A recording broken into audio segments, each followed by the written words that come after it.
Hello mga ka-freshers! Magandang hapon! So, eto na naman po ako.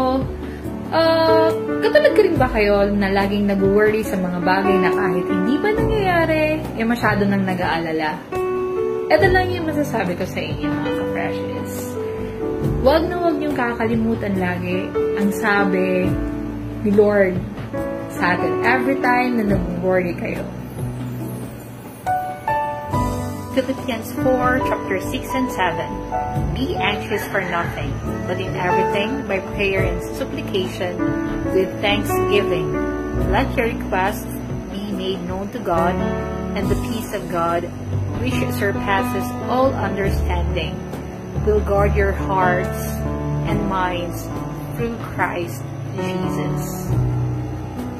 And also try to remember to cling to God's promise to us, that fear not,